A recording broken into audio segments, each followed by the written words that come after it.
Hey guys, tonight we're going back. Not to some famous battlefield or moment that made it into the books, but to a quiet, lonesome hill in France. The kind of place that doesn't show up in the maps, but sticks around in your memory like an old splinter you never quite remove. The war had its loud days, sure. The kind with smoke and shouting and too much adrenaline for one heart to hold. But this story, this one takes place on a slow, grey day. The kind where the fog hangs low, like it's trying to tuck the earth in for a nap. I was maybe 19, though I felt older and younger all at once. You don't really notice when your youth slips away in war. It doesn't go all at once, just peels off in thin layers, until one day you look in the mirror and see someone your father might have called Sir. Now, before we really get into it, before you get comfortable, take a moment to like the video and subscribe. But only if you genuinely enjoy what I do here, and let me know where you're listening from and what time it is where you are. Always nice to imagine this little story travelling across quiet rooms and sleepy cities. Now, dim the lights, maybe turn on a fan for that soft background hum, and let's ease into tonight's journey together. The hill didn't have a name, or maybe it did, but we never heard it. It was just the hill, a patch of lumpy grass and half-frozen mud, about half a mile past the village with the broken bell tower. I remember that bell tower better than I remember the names of half the boys. Funny how your mind chooses what to keep. You wake up to the sound of wind, nothing more. It slips through the cracks in your tent like a nosy ghost. No gunfire, no shouting. Just wind and the groaning of old branches somewhere out beyond the camp. You stretch, bones creaking like an old barn door. Everything feels quiet. Too quiet, maybe. The kind of quiet that presses against your skin. That morning, you're not thinking about battles or commands. You're thinking about socks. Dry ones. You'd kill for a clean, dry pair. The ones you've got on your feet now are stiff with days of mud and cold. Someone once said you could tell the state of a soldier's soul by the state of his socks. I always figured if that were true, we were all beyond redemption. You step outside, breathing in that sharp, damp air. The grass crunches underfoot, and a low mist hugs the ground like it's trying to keep the world calm a little longer. A few tents over, someone's making weak coffee over a sputtering flame. You nod at him. He doesn't nod back. That's all right. There's something calming about a morning like that. You learn to appreciate the uneventful ones. They don't make headlines, but they save your sanity. No gunfire, no orders, no fresh losses, just the slow rhythm of breath and boots and wind. That hill. It gave you one of the last real quiet moments you'd know for a long while. And at the time, you didn't even know it was special. That's how most important moments come, I think. Disguised as nothing at all. Ellis was there, of course, always nearby. That boy was quieter than a church mouse with laryngitis, but he had a way of making you feel less alone just by being in the same radius. He didn't say much, but he'd always hand you the better half of whatever rations he had. That kind of silent loyalty's worth more than medals. He was perched on the edge of the hill that morning, looking out over the fog like he was expecting something to come crawling out of it. Didn't even look up when I plopped down beside him. "You ever wonder if the war's just waiting for us to blink?" I asked. He didn't say anything for a long moment. Then, maybe. Or maybe it's already here, and we're the ones sneaking up on it. That's the sort of thing he'd say. Half poetic, half nonsense. I always liked that about him. I had a slice of old cheese in my pocket, the kind that tastes like rubber and regret. Still, we shared it, 2 bites each, chewing like old men on a park bench. The wind picked up, and Ellis pulled his jacket tighter. Then he said something strange. "Feels like mail might come today." And I'll be honest, I laughed. Out loud. The war had made optimists out of the oddest folks. "Mail?" I said. "You think some poor sap's gonna march through this fog just to bring us letters from back home?" He just nodded. "Yeah, I do. Now here's your life lesson for this. Chapter: Never underestimate the power of stubborn hope. It'll make fools of us, sure, but it'll also keep us sane." He was right, of course. A few hours later, that mail sack arrived like some mythical beast cresting over the hill, carried by a red-faced corporal who looked ready to throw the whole bag into the mud. And in that moment, you'd think he was delivering gold. Everyone crowded around. Letters from sweethearts. Packages of cookies turned to crumbs. Maybe even the occasional sock if someone's girl had a strong sense of romance. And then came your letter. Plain envelope. Your name scratched across the front in the careful, upright handwriting of someone who had taken their time. You didn't open it. Not then, not yet. There was something about it. The way your name looked lonelier than usual. The way the paper felt too thin, like it couldn't possibly carry what it held.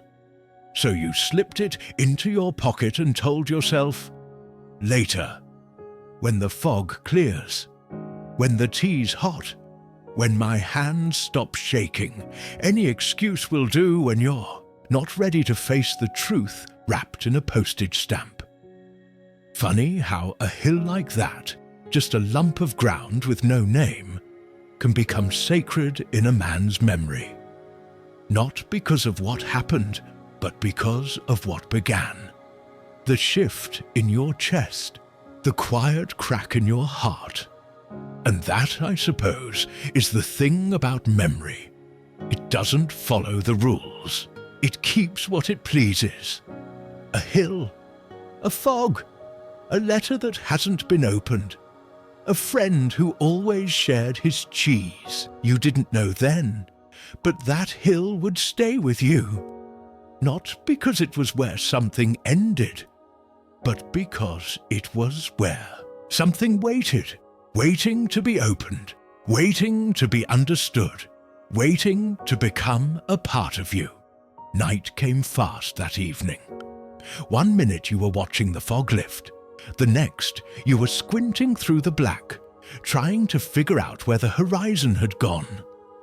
It always disappeared first, like even the earth didn't want to be seen after sunset. You sat near a low fire someone had coaxed out of damp twigs and whatever passed for kindling. The glow wasn't much, but it gave the illusion of warmth. And sometimes that's enough. Ellis had wandered off, probably to scrounge up more coffee or have a word with the medic about his cough. And you were alone with the letter. You turned it over in your hands again. Same envelope, same soft crease down one edge, like it had been folded wrong before being corrected. The paper was pale, like her hands. You knew it was from her. Didn't have to open it to know. The weight of it told you everything. It wasn't heavy, but it felt like it should have been. Your hands were shaking. You blamed the cold. Always the cold. Couldn't be fear. couldn't be the aching suspicion you already knew what it said. You opened it. The sound was delicate, like tearing old lace. You unfolded the paper slowly, like the words inside might sting if read too fast. And then you read, "Dearest, I hope this finds you whole," or at least enough of you to still smile. That was her, always poetic, even in letters she knew might never be read. She wrote like she was painting a sky she wanted you to live under, even if she wasn't sure you'd. Return to it. The baby kicks now. Strong little thing. I think it'll have your legs. You always had the kind that wanted to run but stayed anyway. Your throat tightened. You read on, each line a soft tap on the chest. The house smells like bread these days. Your mother brought over apples from the orchard, and I've been baking to keep the afternoons from folding in on themselves. There was no mention of the news, no hint of sadness, but it was there, in the space between her lines. In the way she said, "I hope this finds you whole." That's how they say it when they don't know if you're alive. That's how they say it when the world is too cruel to ask directly. You folded the letter back, carefully, like it was sacred, and maybe it was. Maybe it still is. Because it came from a world where you weren't just a soldier, just a number. A world where you were still someone's husband, someone's father. You didn't cry, not then, but you did stare at the fire until it became a blur of orange and memory. And that's when Ellis returned. He didn't say anything, just sat down beside you, handed you a cup of something hot. Might have been coffee, might have been oil. Didn't matter. It was warm. "You get mail?" he asked, voice quiet. You nodded. "Yeah." "She's still right pretty?" You laughed, a small dry sound. "Yeah, like poetry with dirt under its nails." He grinned at that. Then the two of you sat in silence. Not the awkward kind, the good kind. The kind that says, "I'm here, I see you. I won't ask, but I'll stay." And that's when the shell hit, not close enough to kill, but near enough to remind you. The hill wasn't yours, not really. The ground jumped under your feet like something alive. The fire snapped, spit sparks. You and Ellis ducked instinctively, rolling low, backs against a ridge of mud. The quiet was gone. Someone yelled. Another crack in the distance. Not a shell this time, but rifle fire. Short burst, then silence again. The fog returned, thicker, like it had been waiting. Ellis was breathing hard. His hand found yours. Not out of fear, but as a check. You okay? You here? You nodded. Still here? The world felt different after that. Like the hill had shifted. As if it knew its time, as a place of peace had ended. Because war always comes back, even when you think it's resting, even when you're opening a letter, even when you're remembering how she bakes bread on Sundays, even then. And so the hill with no name earned its scar. Another blast later that night hit one of the tents down by the old stream bed. A boy named Hatch didn't wake up. You didn't know him well. Just that he had freckles and a laugh too big for his body. They buried him at dawn. No words, just dirt and silence. And somewhere in your pocket, the letter still rested. Like a promise you weren't sure you could keep, but you'd try. For her, for the baby, for Hatch, for Ellis, for the hill, for the part of yourself that still believed in returning, even when nothing felt whole anymore. You don't sleep much that night. The ground's too loud with memory, and the fog seems to press down heavier than before, like the very air is grieving. Ellis snores next to you, his breath wheezing like an old bellows. You envy him for that, for the ability to drift into darkness without being pulled back by every sound, every silence. At first light, Hatch's boots are still where he left them, pointing outward as if he planned to stand again. That's the thing about boys like Hatch. They die so suddenly, the world doesn't get the memo. Their things remain behind untouched, refusing to believe their owner won't return. You crouch down next to his cot and run a finger along the seam of his pack. He used to hum while tying the straps. Some song from back home, something about a red truck and a girl with a braid. You never got the tune right when you tried to mimic it, but he'd always laugh when you tried. Ellis appears beside you with a tin cup in one hand and a folded scrap of paper in the other. He left this, Ellis says, offering it with a shrug. Found it tucked under his helmet. You take it slowly. The paper's worn thin at the edges. It smells like tobacco and rain. Scrawled across the top in Hatch's messy hand is one word, if, just that, if, followed by a short ramble in Hatch's half-poem, half-nonsense style. If I don't make it, tell Mama I was thinking about Sunday biscuits. Not glory, not flags, just her cooking. And if you're the one reading this, I hope you laugh at least once before you go. Otherwise, what's the point? You read it twice, then a third time. The thing is, it does make you laugh. Not loud, just that short exhale kind. It escapes before you can stop it. Ellis grins. Told you he was a fool, Ellis says. A sweet, biscuit-loving fool. He wasn't wrong, you mutter. There's too little laughing around here. Maybe that's the mission now, Ellis replies. Keep the laughter going. Hatch's orders. And just like that, Hatch's letter becomes law. Not official, not spoken, but understood.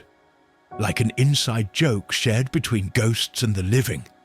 For the rest of the week, every time the coffee burns or someone slips in the mud, someone mutters, Hatch would have laughed at that. And they're right. You carry Hatch's letter in your jacket pocket now, folded twice. Sometimes you reach in and press your fingers to it, just to remind yourself that something gentle once lived here. That week, the company moves slowly, pushing toward a ridge you've been told matters. Why it matters, no one knows. You suspect it's just one more hill to bleed on until someone decides it's the right shade of red.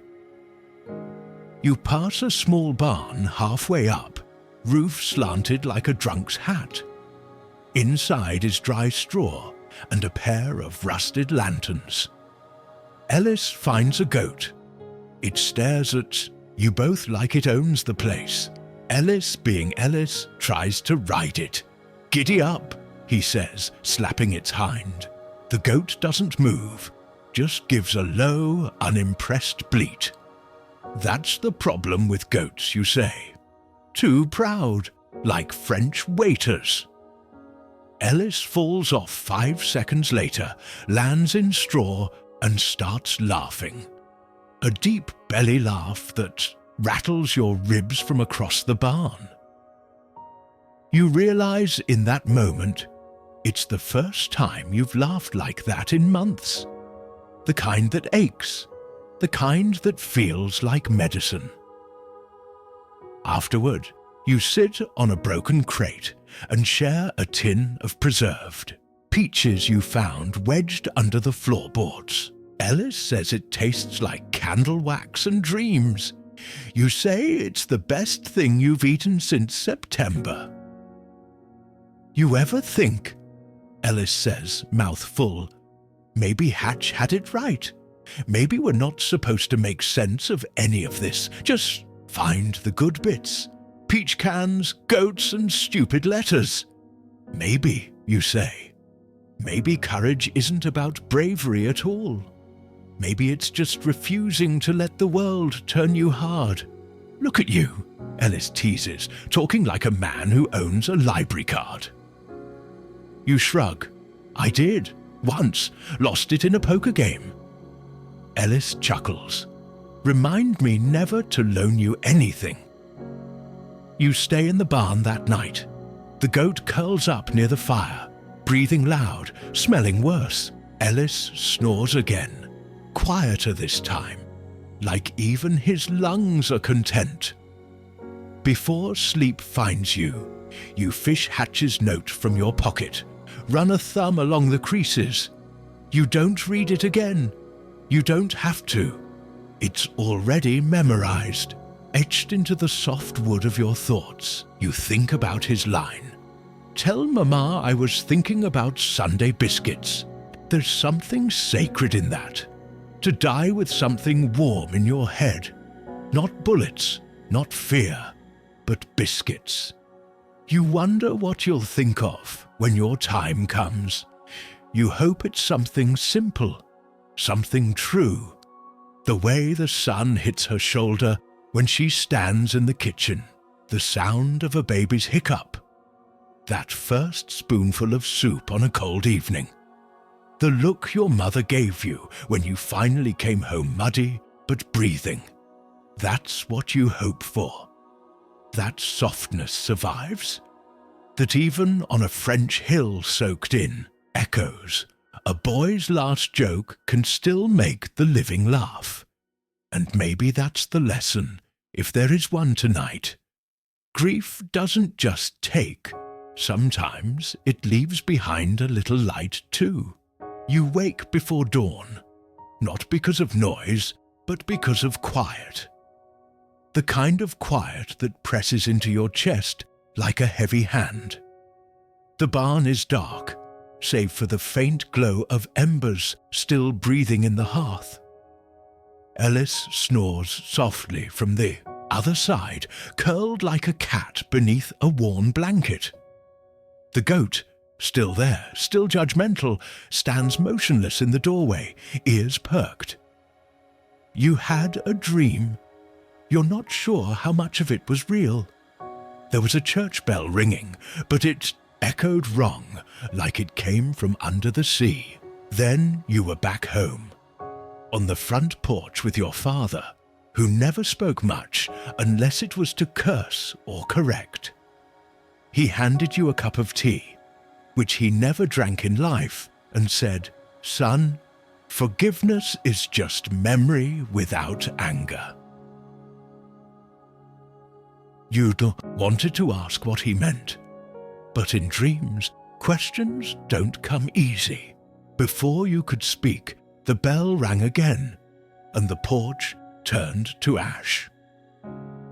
You sit up, rubbing your eyes, unsure whether to laugh or cry. That line, forgiveness is just memory without anger.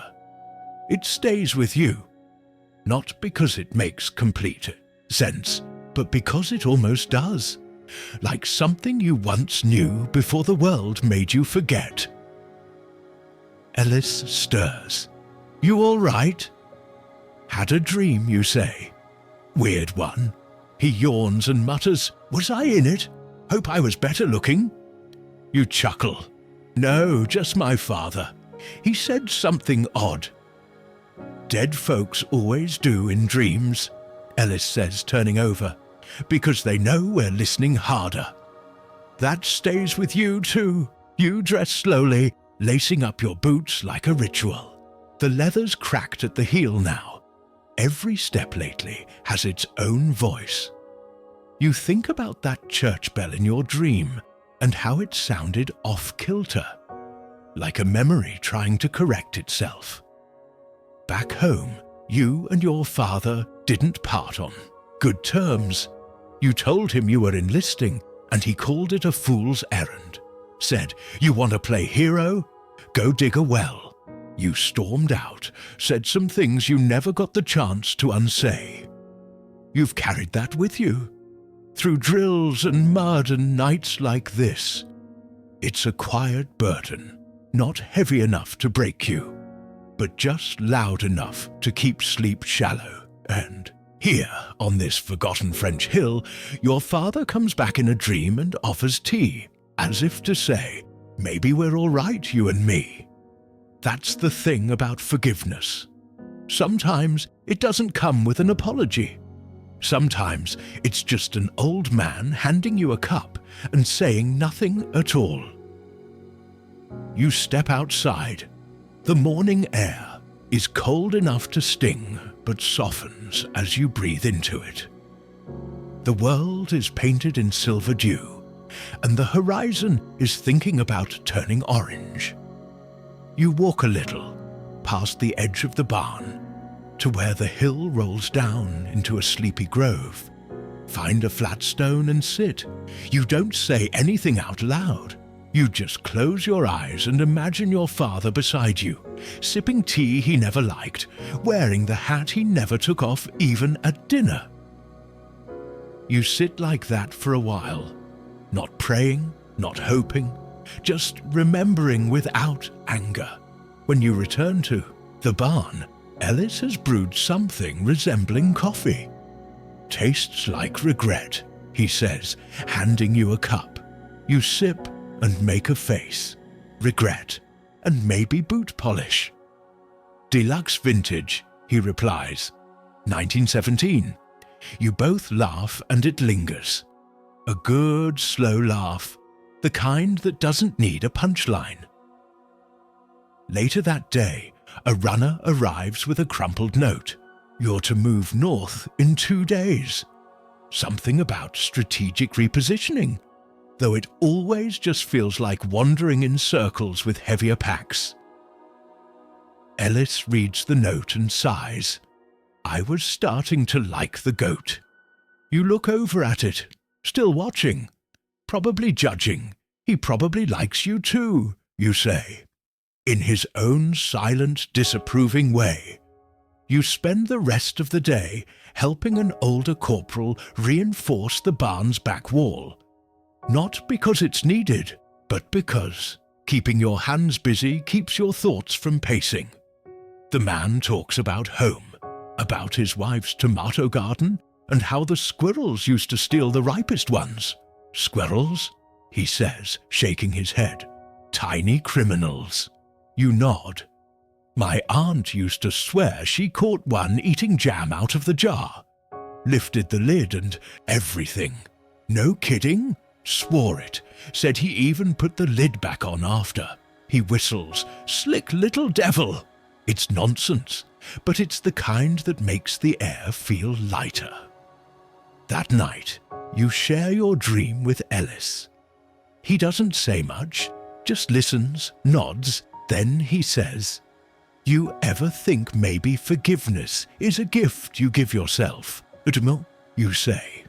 Other times, it feels like a door you knock on and hope someone answers. Or maybe, Ellis adds, you just sit on the porch until someone hands you tea. You look at him, surprised. You've been reading my dreams, grins. Just smart like that. You fall asleep easier that night. The goat snuffles in the dark. The fire crackles low. And for the first time in a long while, your thoughts don't pace so much. And maybe that's the lesson tonight. Sometimes peace doesn't come from being right. It comes from letting go of needing to be. The orders come just after breakfast. The kind of breakfast that's mostly hot water pretending to be soup, with 2 stubborn beans and something you hope is barley. You pack in silence. No one rushes, but no one dawdles either. There's a rhythm to these things now. You fold your blanket, tie your boots, sling your rifle. Like clock hands turning, you and Ellis fall into step without needing to speak. The goat watches as you leave, chewing slowly, like he's seen it all before. "Take care of the barn, you majestic weirdo," Ellis mutters. The road north is quiet, gravel crunching beneath boots worn down to smooth. The trees thin out for a stretch, letting morning light pour through in stripes. There's mist hugging the earth, curling low like it's too tired to rise.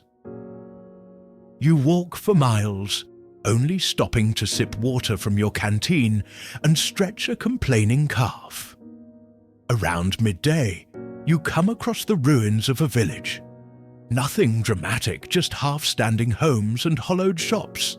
Bombs didn't tear this place apart. Time and abandonment did. That's when you see it. A squat building with shuttered windows and a faded bell above the door. "Schoolhouse," Ellis says. "See the little sign?" You nod. The letters are worn but still legible. École primaire, a primary school. You step inside, half expecting it to smell like chalk and nervous children. Instead, it smells like dust and sun-warmed wood. The classroom is mostly intact. Rows of tiny desks, most still upright. One has initials carved into it, LP, 38. You run your fingers over the groove, wondering who LP was. A dreamer, a sure troublemaker? Maybe both. Ellis finds a cracked blackboard and grins. "Bet I could still draw a mean horse." "You could never draw a horse." I said mean, not accurate. You let out a tired chuckle, brushing off a stool and sitting by the window. Outside, birds pick at the ground near a toppled bike rack. There's something heartbreakingly hopeful about it, like the world never got around to cancelling recess. In the corner of the room, something catches your eye. A small crate with yellowed papers inside. You kneel and lift one. A child's, drawing, bright with crayon and crooked lines. A sun with too many rays. A house that leans just a bit too far right. A stick figure waving beside it. Ellis peers over your shoulder. "That looks like me." You wish. He sits down across from you, holding another picture. This one shows a tank, but with hearts instead of wheels. A red flower grows from its barrel. A hopeful rebel with a crayon. "Kids always know," you say quietly. "Know what?" "How to make sense of things the rest of us spend our lives complicating." Ellis nods. "Reckon that's true." You find a dusty book on the teacher's desk, a primer for learning letters. The cover has a faded rabbit and a big capital A. You flip through it, smiling at the careful, loopy handwriting of whoever last used it. A page catches your eye. It's torn at the edges, but a line remains in careful cursive. "Today, I helped Maman bake bread. I felt proud. That's it. No dramatic twist. Just bread and pride." You close the book gently, as if not to wake it. There's something sacred in those words. Pride without spectacle. Joy without performance. Ellis finds a tin box tucked beneath the teacher's desk. Inside, a few sticks of coloured chalk, one small bell, and oddly, a hair ribbon. Blue, with frayed ends. He ties it to his rifle barrel like a ribbon on a dog's ear. "For luck," he says. "Going soft in your old age."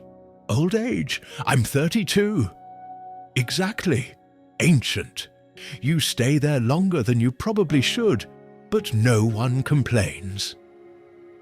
The sun moves slow overhead, casting changing shadows across the desks. You think about LP and the stick figure family, about crayon tanks and proud bread baking. about how war doesn't just destroy buildings, it interrupts becoming. All these children were becoming someone, and the world pressed pause. Ellis hums an old tune, one you recognize but can't name. It plays like a lullaby from somewhere just out of reach. And maybe that's today's quiet lesson. Not everything meaningful has to shout. Sometimes the softest things leave the deepest marks. Before you leave, you slide one of the drawings into your satchel. The one with the red flower blooming from the tank. A strange kind of hope, but hope just the same. You walk out of the schoolhouse with a new heaviness, but not the bad kind. It's the weight of memory, gently handed to you by someone too small to lift it themselves. Ellis pulls the door shut, behind you. The little bell rings, just once, like it's saying goodbye. Back on the road, the mist has lifted, and the wind carries the scent of pine. You glance over at Ellis, who's walking with one hand on his rifle, the blue ribbon fluttering like a tiny flag of defiance. You think that school still smells like learning? He asks. No, you say. I think it smells like remembering. He grins. Same thing, really. You walk on. Boots crunch gravel. Sun warms your neck.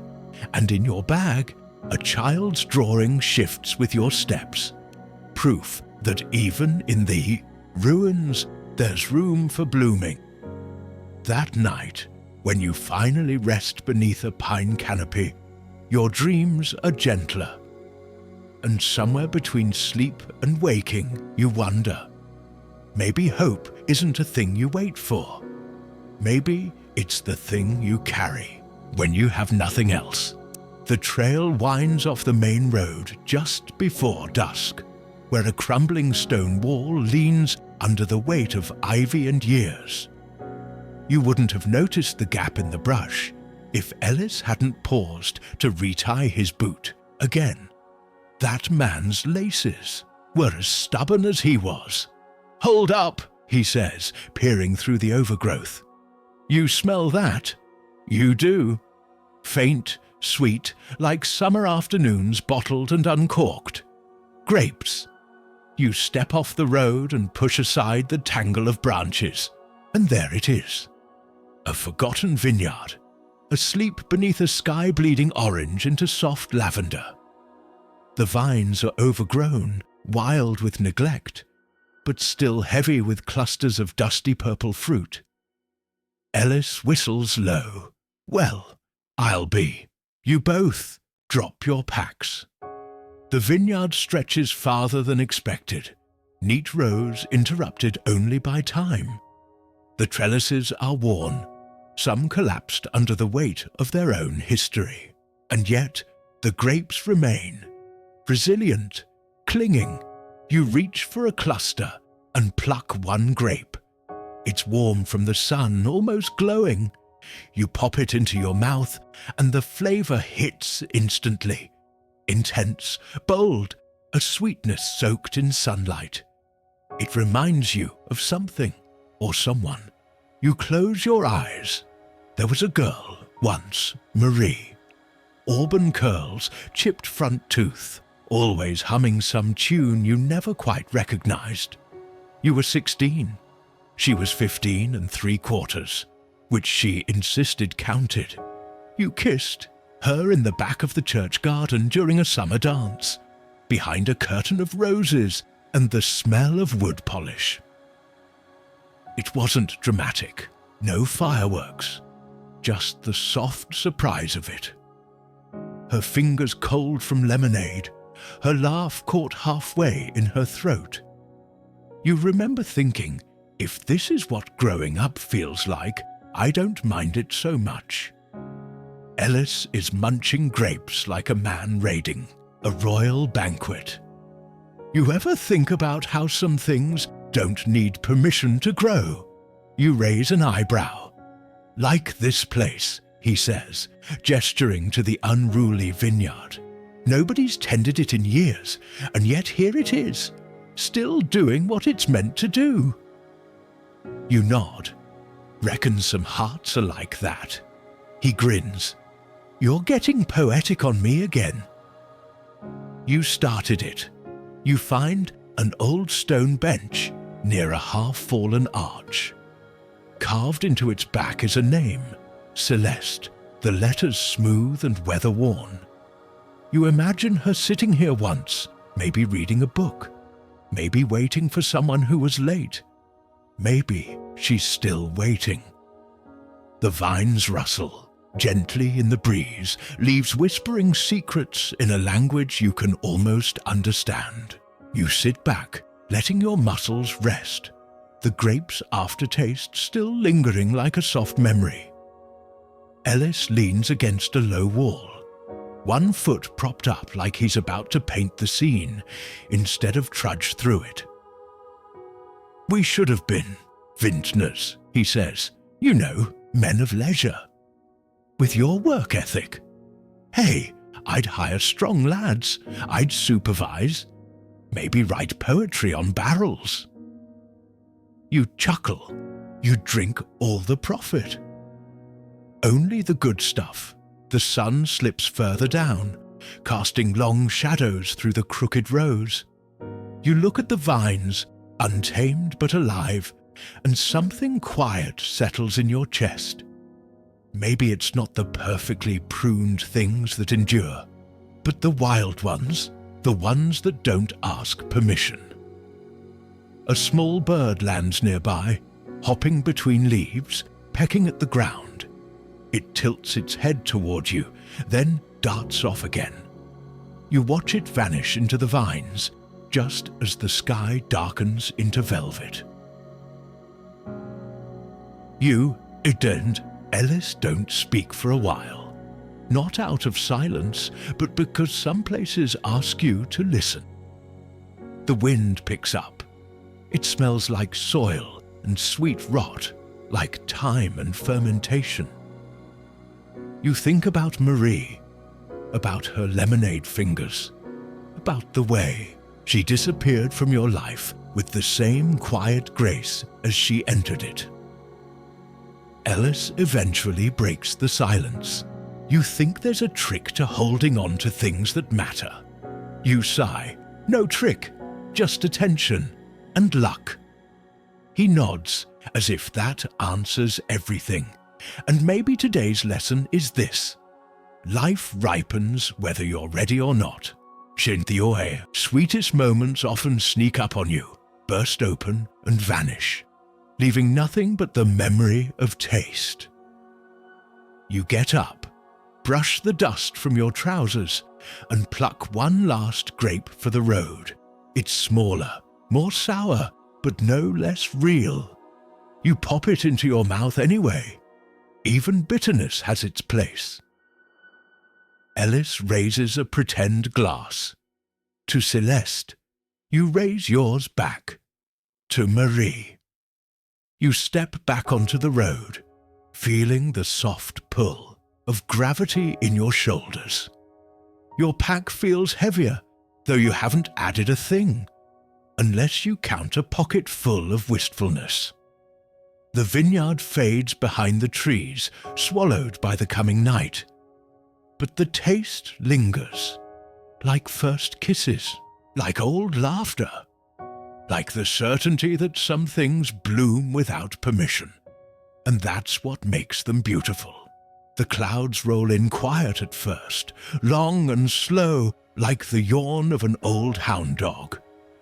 You feel it before you see it, the sudden hush in the air, the way the light changes, that sharp, electric stillness that whispers, something's coming.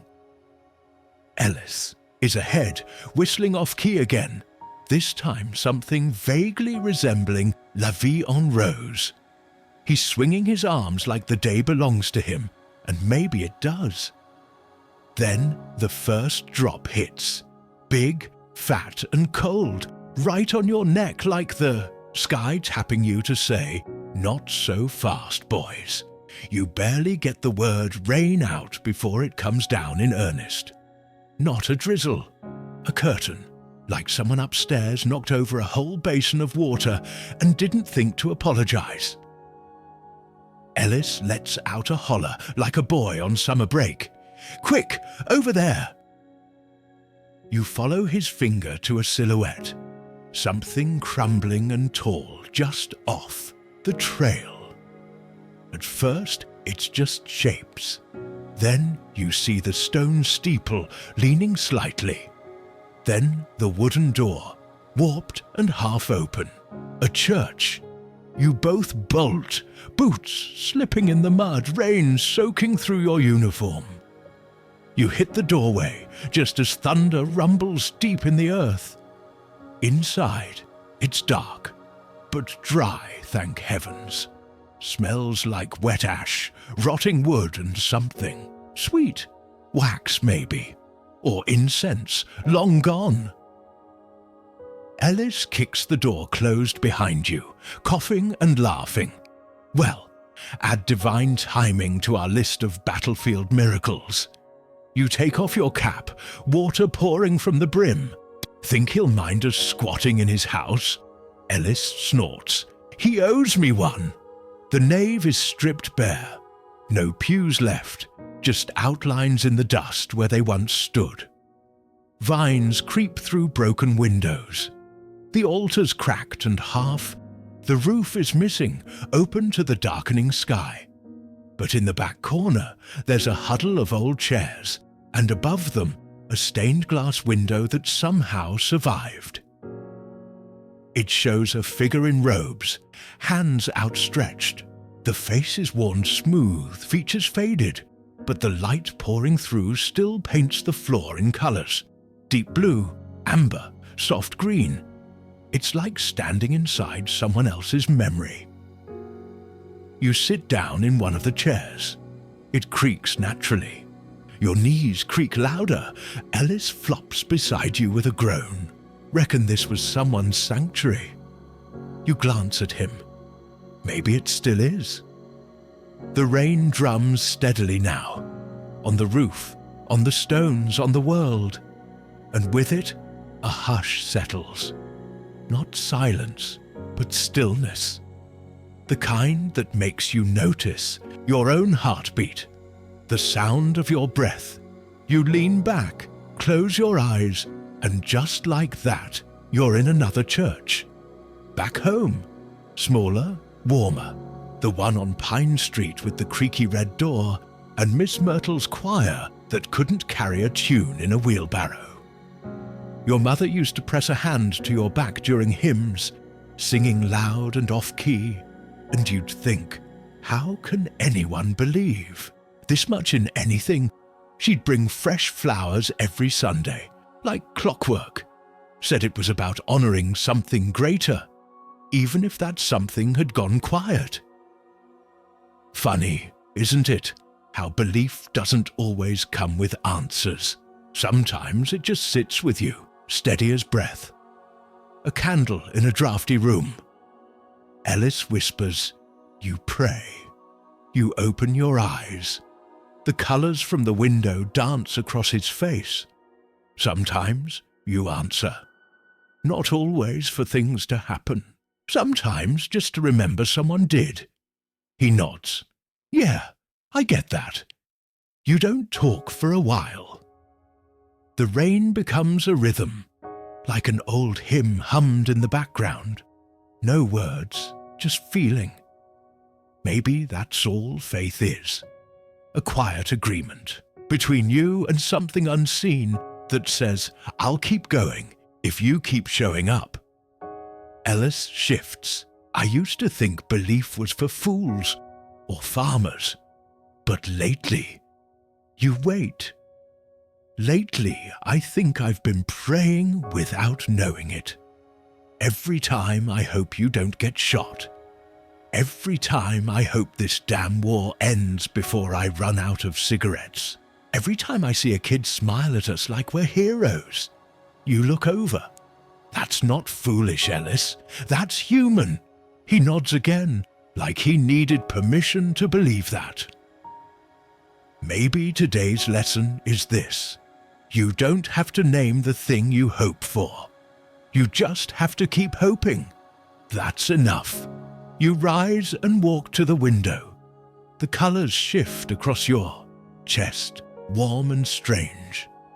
You reach up and run your fingers over the stone sill. Rough, cold, real. Etched into the wood below the window is something in French. Faint but still legible. Même dans la ruine, l'espoir chante encore. You squint, translating, even in ruin, hope still sings. You smile. Ellis, you say, pointing. See this? He squints. I failed French in school, but I like the look of it. You nod. It's a good line. Should be on your poetry barrel. He grins. Maybe it will. The storm begins to ease. The drumming softens. The clouds lighten, and somewhere behind them the sun stretches. Ellis stands, joints cracking like a walking xylophone. Shall we? You linger one more moment. Run your hand over the wood. Then you follow him back into the world, muddy, damp, and still yours to walk through. You don't talk about what you saw. Don't need to. Some memories settle better when left to steep. And that stained glass, it stays with you, not the image, not the color, but the feeling that maybe belief isn't about having answers. Maybe it's about sitting in the dark and noticing the light. The storm has passed, not in a grand cinematic way. No rainbow, no parting clouds with choirs, just the quiet kind. The kind where the world feels wrung out and dripping, like it's catching its breath. You and Ellis step back onto the muddy trail. Your boots squelch with every step, each one leaving behind a print like proof you were here.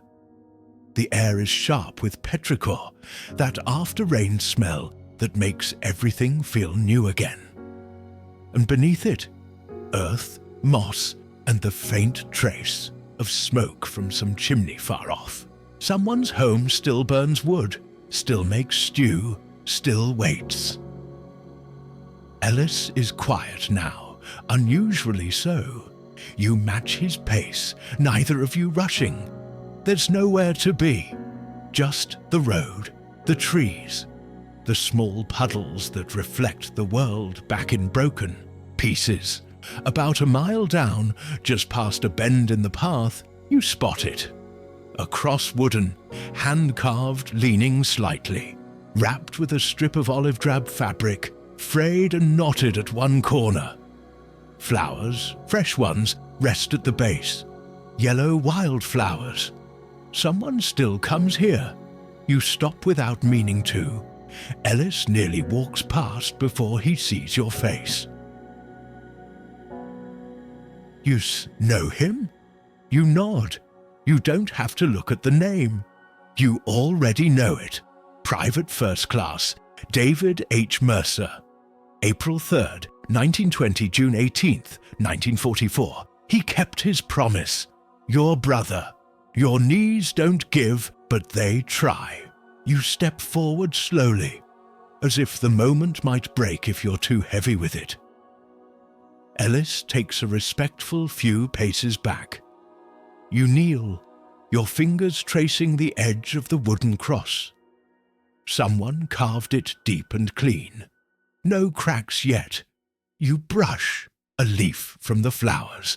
The silence here is different. Sacred. You swallow hard. I told him I'd look after his dog. You whisper. Voice barely there. Never had to. David was the brave one. The loud one. The one who volunteered first and convinced you to follow. Said it would be like an adventure. Like those dime novels he used to read under the blankets with a flashlight after lights, Out.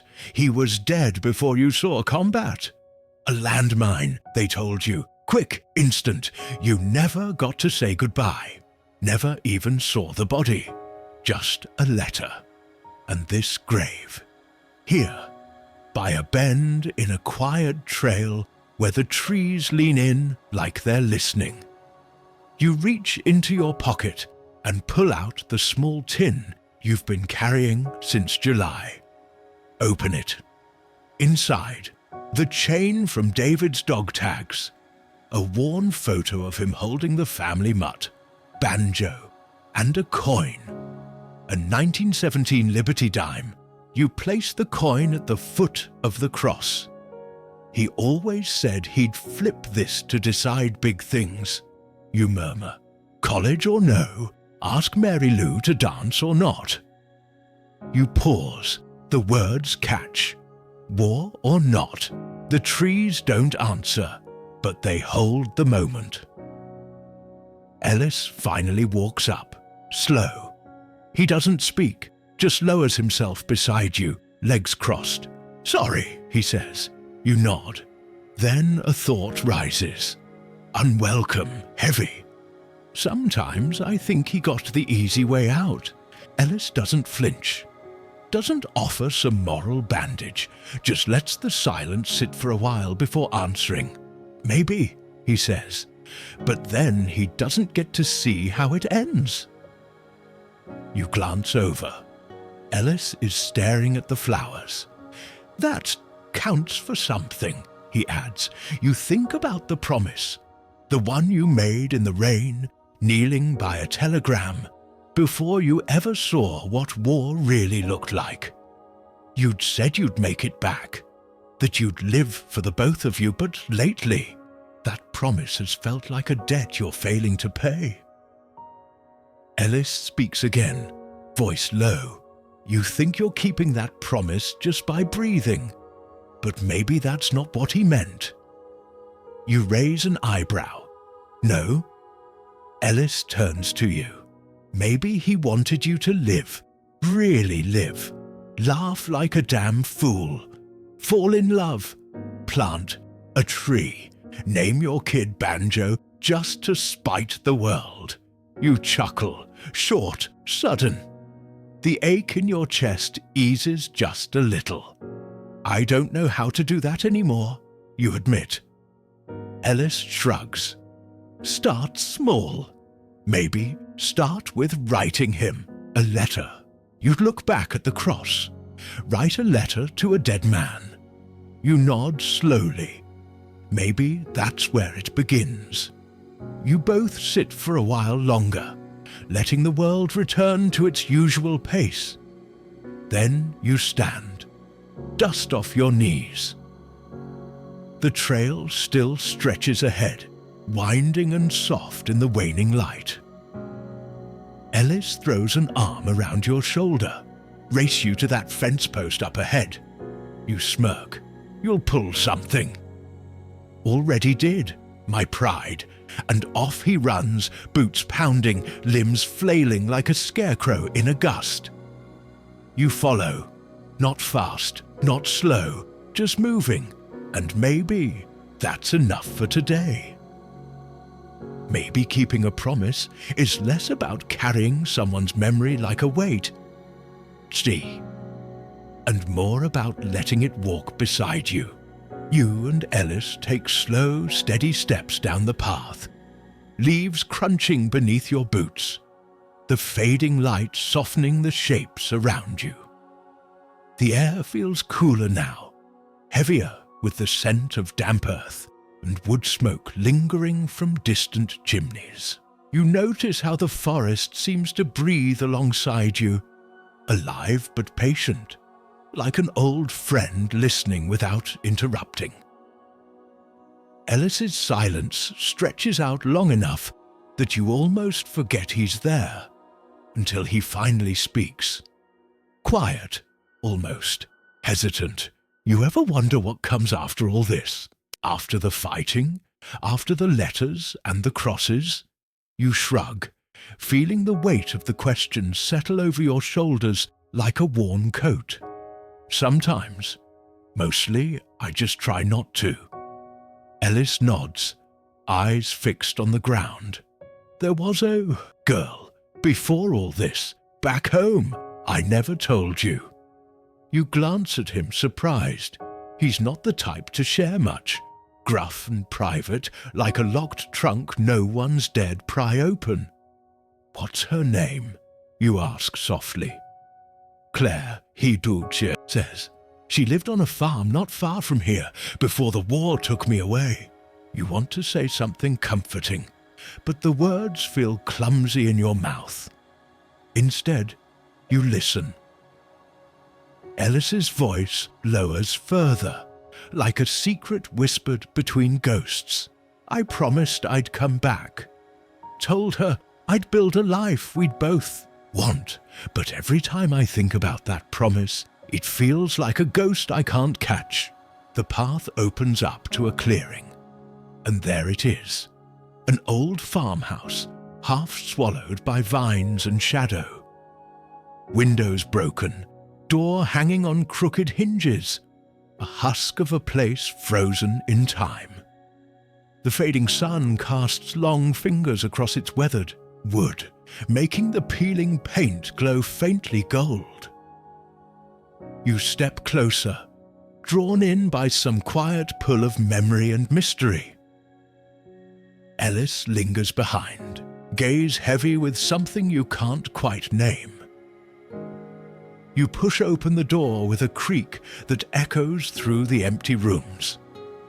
Dust motes dance in the last light, swirling like tiny ghosts. The air smells of dry wood and forgotten stories. On the kitchen table, you spot a stack of yellowed papers tied with a faded ribbon. Curious, you untie them carefully. The edges are brittle, but the handwriting inside is clear. Claire's, you think. Letters, love letters. You begin to read, your voice a whisper. I wait for you, Ellis. Every day I watch the horizon for your silhouette. And I keep the hearth warm, just like you asked. Ellis's breath catches behind you. These are from before you left, you ask. He nods, eyes fixed on the crumpled words. She wrote every week, even after the news came, even after they told her I might never return. You read on, letters filled with quiet hope, simple dreams of picking apples, fixing fences, and raising children who'd never know war. It hits you then, the fragile thread that held those dreams together. Ellis reaches out, brushing a hand over the table as if to touch the past itself. I left because I had to, but I never stopped carrying her here, he says, tapping his chest lightly. You fold the letters gently, feeling the weight of the years pressing down. Maybe courage isn't about bravery at all. Maybe it's about holding on to love when everything else feels like it's slipping through your fingers. You stand together in the fading light, two old soldiers surrounded by echoes. Ellis breaks the silence with a soft chuckle. You remember that stubborn goat from the farm? Always got into the garden no matter how many fences we built. You laugh quietly, the sound a balm. That goat, you say, taught me more about patience than any drill sergeant ever did. Liss smiles, a flicker of warmth in his tired eyes. And stubbornness. You need that to survive. You both linger, soaking in the quiet of the abandoned farmhouse, and somewhere deep inside, a seed of peace begins to take root. The house feels quieter now, as if it's settling back into its long sleep after the brief disturbance of your footsteps. But something about the place still hums with memories, like the walls themselves are eager to share their stories, if only you knew how to listen properly. Your eyes catch a slight unevenness in the floor near the hearth. A loose floorboard, barely noticeable beneath layers of dust and grime. You kneel down carefully, running your fingers along the edge until it lifts with a soft creak. Beneath it, wrapped in a faded piece of cloth, lies a small photo album, its leather cover cracked but holding together stubbornly. Ellis leans closer, curiosity and something tender flickering across his face. "I never found this before," he murmurs. You open the album gently, careful not to tear the brittle pages. The first picture is a black and white snapshot of a younger Ellis, standing, tall and proud in his uniform, a small shy smile playing at the corner of his lips. Behind him, the farmhouse looks new and bustling, quite the contrast to the empty shell around you now. As you flip through the pages, each photo tells a quiet story. There's Claire, laughing in a sun-dappled garden, her hands muddy from planting seeds. A group of children with bright eyes and scraped knees. A dog with its tongue lolling out, mid-chase after a thrown stick. You pause on a faded picture of a family picnic. The sun catches the edges of a blanket spread across the grass, and the faces around it glow with genuine joy. Unburdened, innocent, alive. The kind of happiness that feels almost out of reach now. Ellis's voice breaks the soft silence, low and reflective. "We had a life before all this, before the war turned days into years and hope into waiting." You nod, feeling a gentle ache in your chest. It's strange how pictures, just still moments frozen in time, can carry so much weight. They're reminders of all that was, all that might have been. You trace a finger over the photo of Claire. She looks so full of life. Ellis swallows hard. She was. Always saw the good, even when things looked bleak. You lean back, letting the quiet settle around you. It's easy to forget that behind every uniform, every story of courage or loss, there's a person, someone with dreams and fears, with a life tangled up in the everyday and the extraordinary. The photo album is more than just pictures. It's a portal, a window into a time when the world still felt wide and welcoming, before it narrowed down to the harsh edges of conflict and survival. Maybe that's the hardest part to carry forward. The memory of who you were before life demanded you become who you had to be. Ellis looks up at you, eyes reflecting a deep, unspoken understanding. "I used to think I'd come back different, stronger maybe, but all I really wanted was to come back the same." You smile softly, the corners of your mouth twitching with a dry kind of humor. Turns out, war doesn't change you much. It just makes you appreciate the quiet moments more. You both laugh quietly, the sound mingling with the rustle of leaves outside. The album closes with a soft thud, and you tuck it carefully back beneath the floorboard. You stand, stretching out the stiffness in your limbs, and glance back at the empty rooms. It's strange how a place can feel both like a tomb and a cradle, holding memories that both comfort and haunt.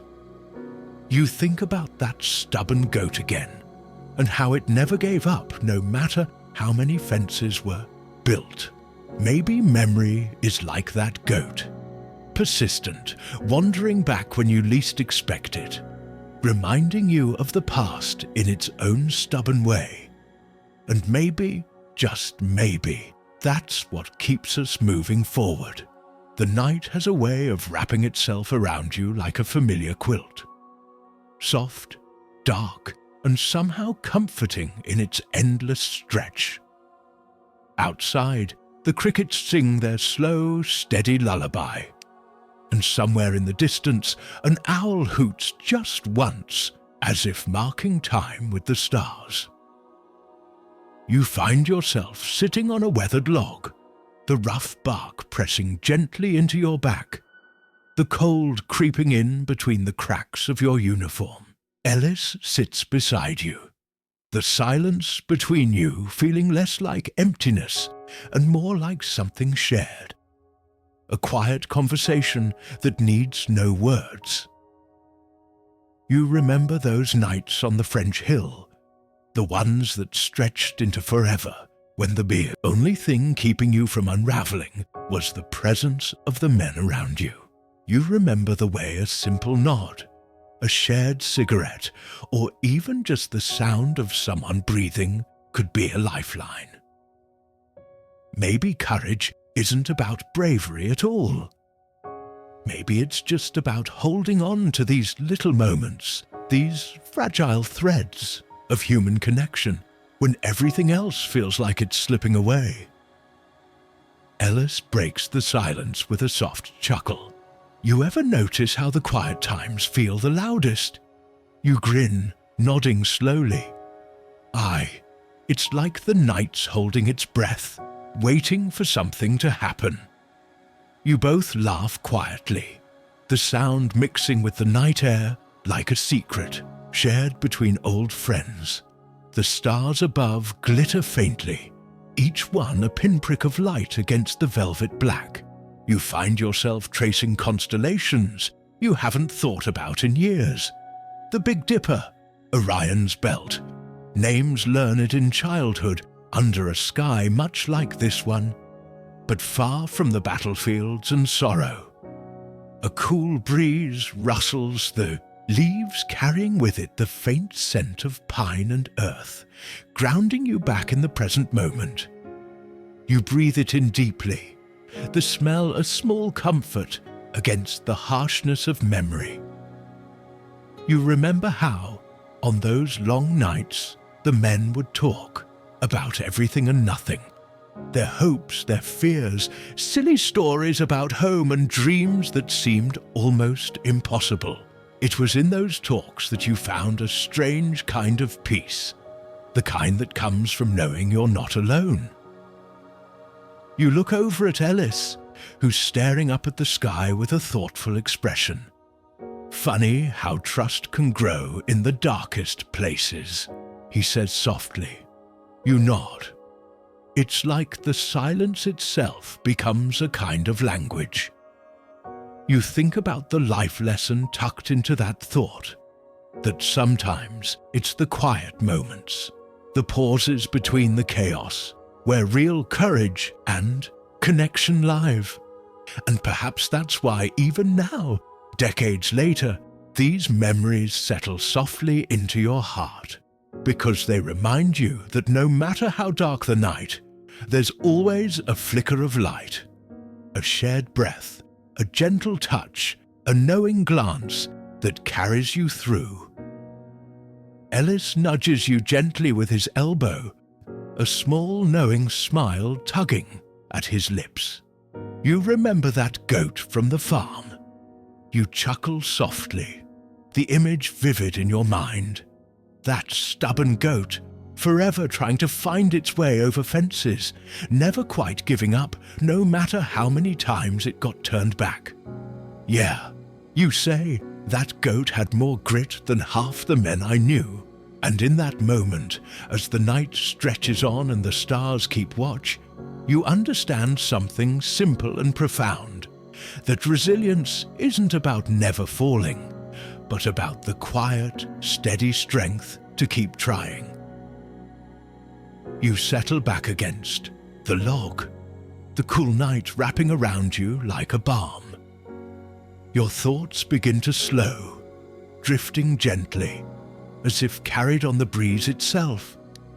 And somewhere in the distance, the owl calls again, a soft, lonely sound that somehow feels like a benediction. You're sitting there, the night folding around you like a well-worn blanket, when a memory comes creeping in. The day the letter came. It wasn't the kind of day marked by booming artillery or hurried footsteps, but by a quiet stillness that seemed to hold its breath. You remember the way the sun filtered through the trees, casting long, dappled shadows over the muddy hill where you and the others were stationed. You feel the weight of the envelope in your hand all over again, thick, heavy, and somehow sacred. It wasn't just paper and ink. It was a lifeline wrapped in hope and heartache. The kind of letter that could change the air in a room without saying a word. You recall the careful way you unfolded it, the slight tremble in your fingers that betrayed a mix of anticipation and dread. The handwriting was familiar, looping and uneven, the kind that made you smile even before reading the words. But as you traced each line, a quiet grief settled deep inside, like a stone sinking to the bottom of a still pond. There was a lesson in that moment, a life lesson that stuck with you through all these years. Sometimes the things we hope for most come wrapped in sadness, and that's okay. Grief doesn't always roar. Sometimes it whispers softly, settling into the corners of your heart like dust. You think back to the old-fashioned way the letter was sealed with wax and a pressed emblem, a tiny detail that feels like a relic from a gentler time. You remember the curious way the other men gathered around, eyes flicking between the letter and your face, as if trying to catch the echo of the news before it landed. One of them, Jenkins, cracked a dry joke to break the tension. Well, if it's bad news, at least it's got fancy wax.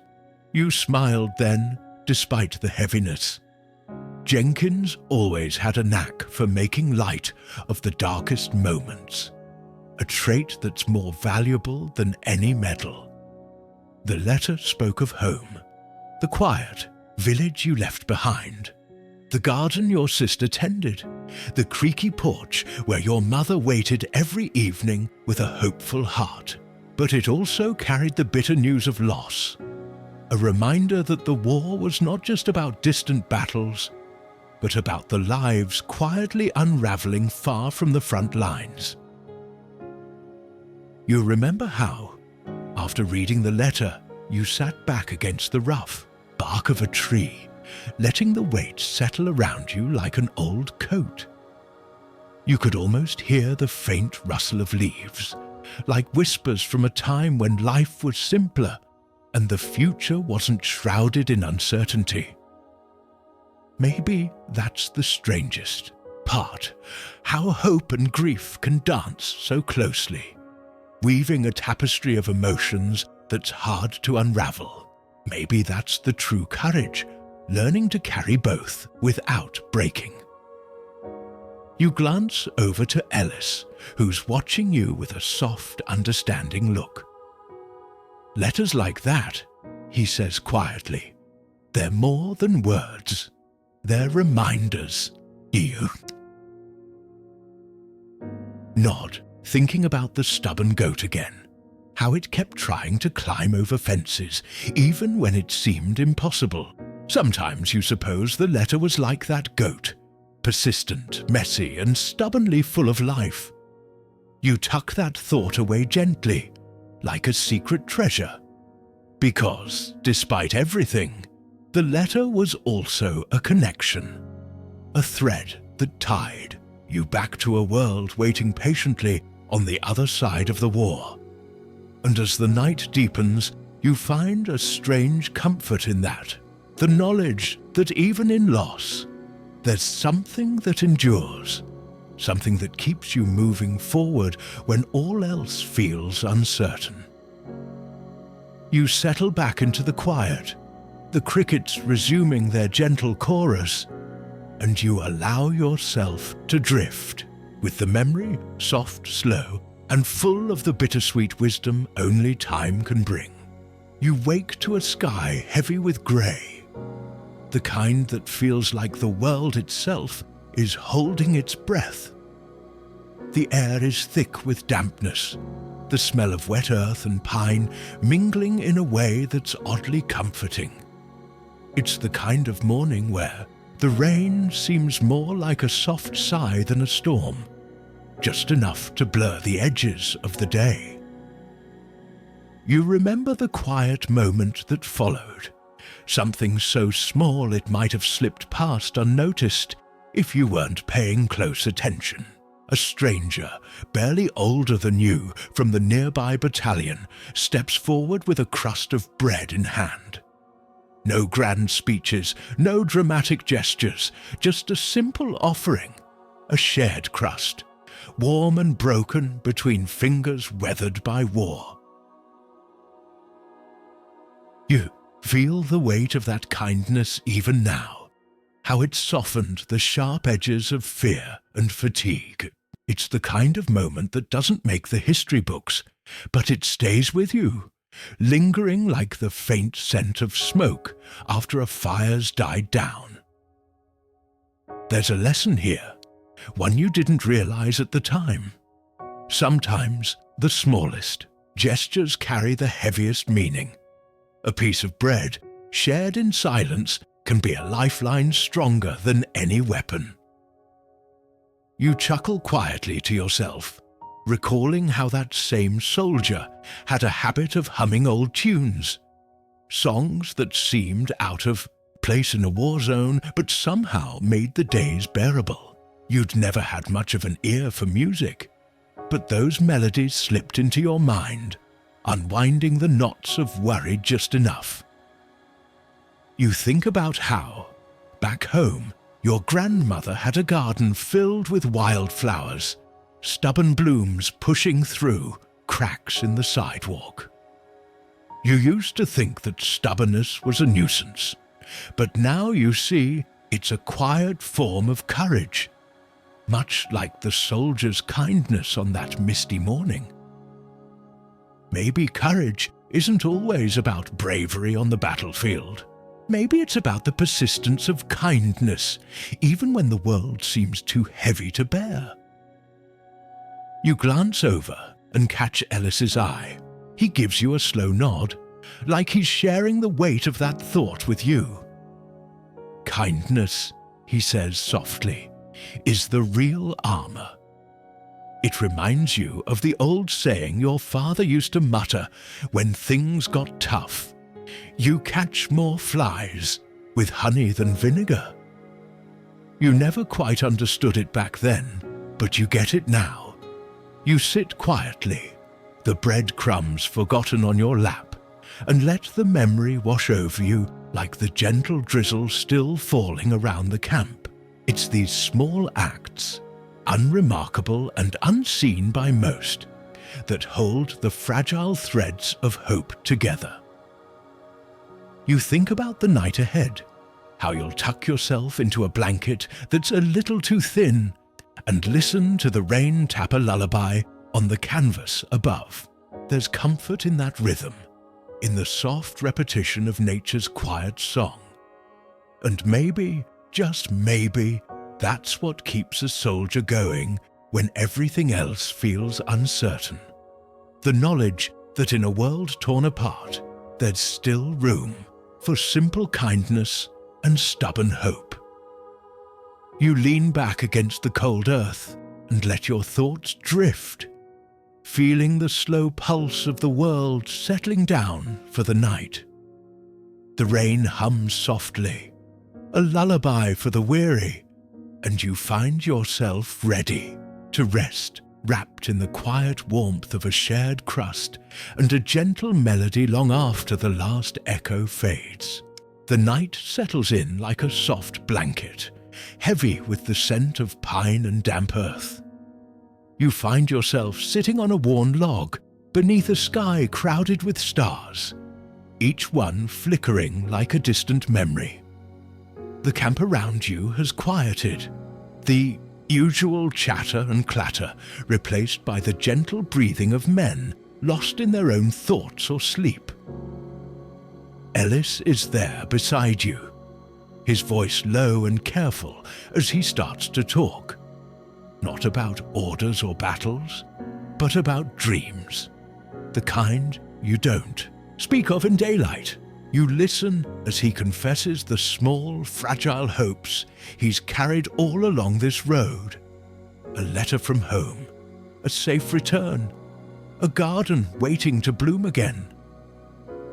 His words feel like whispers shared between old friends who've seen too much, yet still cling to something pure beneath the grime and scars. You realize then that these moments, quiet, unguarded, tender, are rare gifts in a world so often ruled by noise and fear. You feel the chill of the night air and pull your coat tighter. But it's not just the cold that makes you shiver, it's the weight of everything left unsaid. The fears too heavy for words, the losses too sharp to bear out loud. Yet here, in this shared silence, those fears feel a little less lonely. You smile softly, recalling how, back home, your grandfather would always say, sometimes the bravest thing you can do is admit you're scared. It's a lesson learned too late, but one that comforts you now. Ellis laughs quietly, a dry, gravelly sound that seems to carry the wisdom of 1,000 battles. He tells you about a stubborn mule he once met on a farm, a creature so determined it refused to move no matter what anyone did. Kind of like us, eh? He jokes. You chuckle, the sound mingling with the rustle of leaves. As you sit there, the stars above seem to pulse with a steady rhythm, like a heartbeat reaching out across time and space. Maybe, you think, hope isn't about certainty or grand plans. Maybe it's simply the courage to keep breathing, to keep believing in something better, even when everything else feels lost. You look over at Ellis and nod, feeling a quiet kinship that needs no words. The night carries on around you, soft, deep, endless, inviting you to rest, to dream, to remember that even in the darkest hours, there's a light that never truly fades. The old mule's stubbornness, the shared crust of bread, the melodies hummed in the mist, all of it weaves together into a tapestry of endurance and quiet grace. And as you lean back against the log, eyes tracing the patterns of stars, you find yourself grateful for this night, this moment, this gentle reminder that even in war, humanity still finds a way to whisper its truths. Maybe that's the real story after all, the one about the small lights that refuse to go out, even when the world seems dark. You find your thoughts drifting slowly back to home, that small dusty town where time seemed to move a little slower, and the seasons turned with a steady, familiar rhythm. The smell of fresh bread baking at dawn, the creak of your old wooden porch swing, the lazy hum of cicadas on a summer evening. All those details come flooding back like a warm, steady tide. It's strange how those simple things gain such weight after everything you've been through. You realize that the war wasn't just about battles or strategy. It was about the life you left behind, the normalcy you ached for in the quietest moments. You remember your mother's hands, rough from years of work, but gentle when she brushed your hair back, and how that small touch carried a whole world of comfort. Maybe that's the lesson you take with you now, the most enduring strength often lies in the softest places. There's a dry chuckle in your throat as you recall the stubborn old goat that once escaped the farmyard, causing chaos before you finally coaxed it back with nothing but a scrap of cabbage and a lot of patience. You think about how that goat taught you about persistence, about holding on even when the path isn't clear. And here you are now, years later, still holding on to those memories, those lessons, like a lifeline. You realize that peace isn't just an end to conflict. It's a quiet state of mind, a gentle unfolding of acceptance. You feel the weight of years settle comfortably around you, like a well-worn blanket, familiar and reassuring.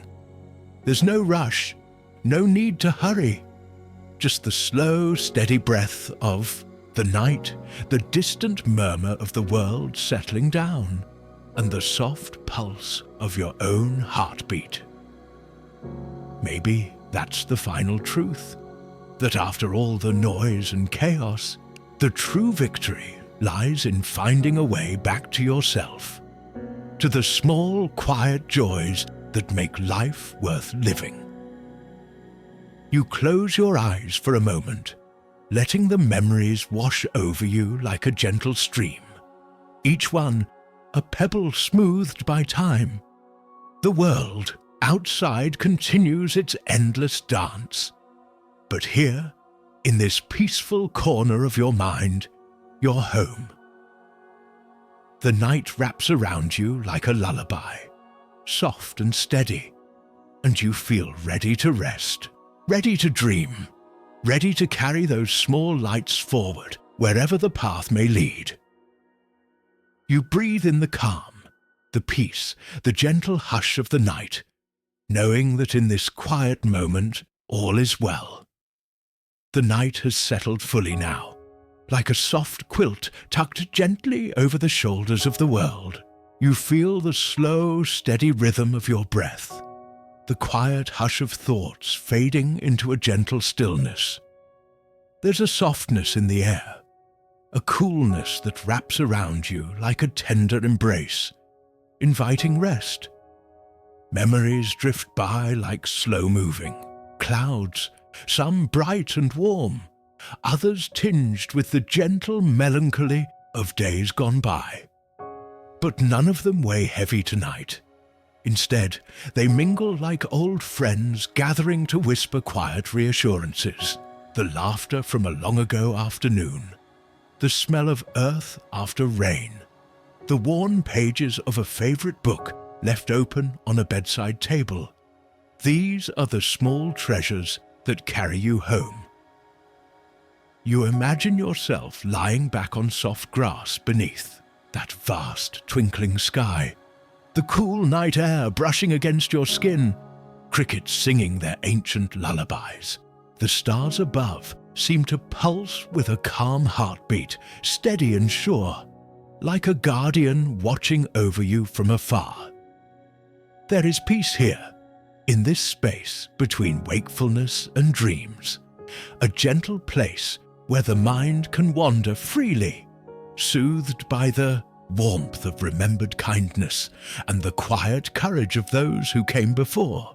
The world's noise has faded to a distant murmur, replaced by a soft hum, the comforting sound of life unfolding in its slow, steady way. As you drift deeper into this calm, know that you carry with you the light of countless small moments. The smiles shared, the hands held, the simple acts of bravery that often go unseen but never forgotten. These are the quiet victories that shape us, the gentle threads that weave the fabric of hope. Now, rest easy. Let the night cradle you with its soft hands. Close your eyes and let sleep come softly, like a whispered promise. Tomorrow, and every day after, you'll carry this peace within you. A quiet beacon, shining steady through the years,